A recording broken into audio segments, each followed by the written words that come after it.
It is granted only to the heart that abounds with integrity, trust, generosity, and love to realize true prosperity. The heart that is not possessed of these qualities cannot know prosperity, for prosperity, like happiness, is not an outward possession but an inward realization. The greedy man may become a millionaire, but he will always be wretched and mean and poor, and will even consider himself outwardly poor as long as there is a man in the world who is richer than himself, whilst the upright, open-handed and loving will realize a full and rich prosperity even though their outward possessions may be small. He is poor who is dissatisfied. He is rich who is contented with what he has, and he is richer who is generous with what he has.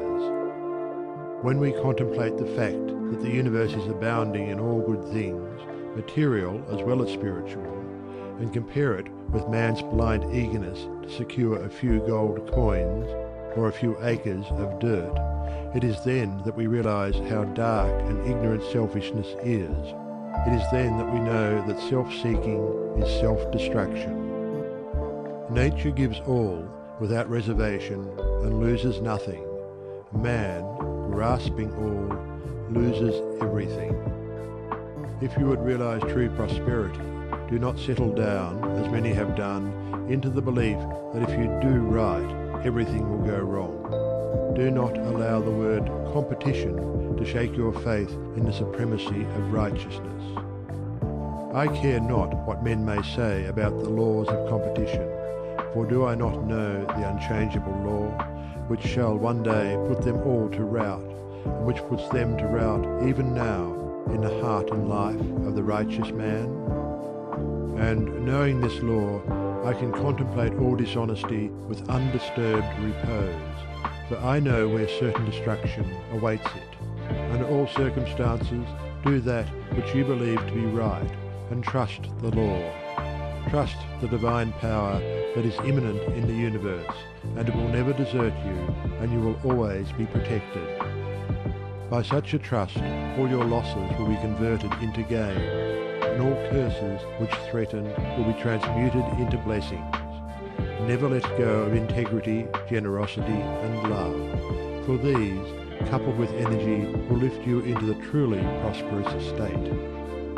Do not believe the world when it tells you that you must always attend to number one first, and to others afterwards. To do this is not to think of others at all, but only of one's own comforts. To those who practice this, the day will come when they will be deserted by all, and when they cry out in their loneliness and anguish, there will be no one to hear and help them. To consider oneself before all others is to cramp and warp and hinder every noble and divine impulse. Let your soul expand, let your heart reach out to others in loving and generous warmth, and great and lasting will be your joy, and all prosperity will come to you. Those who have wandered from the highway of righteousness guard themselves against competition.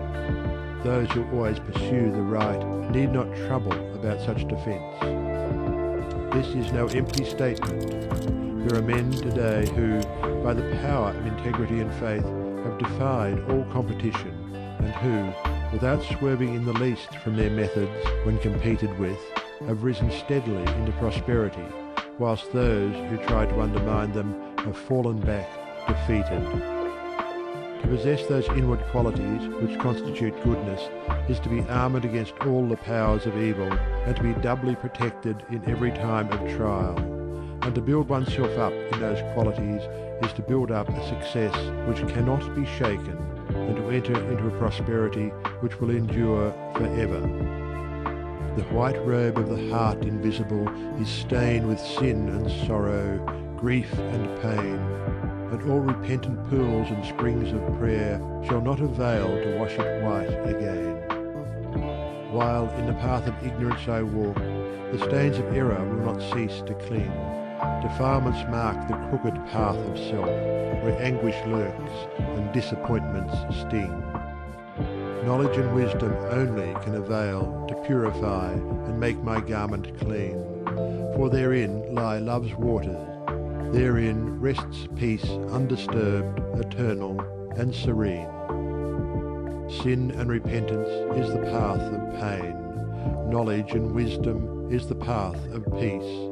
By the near way of practice I will find where bliss begins, how pains and sorrows cease. Self shall depart, and truth shall take its place. The changeless one, the indivisible, shall take up his abode in me, and cleanse the white robe of the heart invisible. End of section 7. End of The Path to Prosperity by James Allen. Recording by Algie Park.